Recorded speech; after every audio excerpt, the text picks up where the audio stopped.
उद्योजींची परवानगी घेऊन. आणि काल तारखा जाहीर झाल्या मुंबईसह 29 महानगरपालिकांच्या. त्यानंतर अंगामध्ये उत्साह संचारलेला आहे. औषधं वगैरे नंतर पाहू काय करायचं ते, किंवा ट्रीटमेंट चालूच राहील.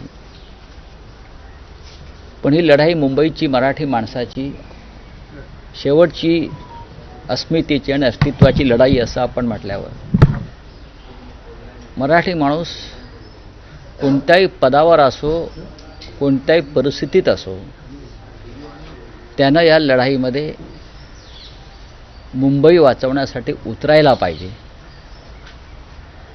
असं आमच्यासारख्यांचं म्हणणं आहे, ज्याने या मुंबईचे अनेक लढे पाहिले, लढले, संघर्ष केला. हिंदुहृदय सम्राट बाळासाहेब ठाकरे यांच्या नेतृत्वाखाली त्यांना स्वस्थ बसता येणार नाही. मुंबईमध्ये गेल्या काही दिवसापासून काही पोस्टर्स लागले मुंबई वाचवण्यासाठी, मराठी माणसाला आवाहन करणार. त्यात कोणत्याही पक्षाचं नाव नाही. सरकारला भीती वाटली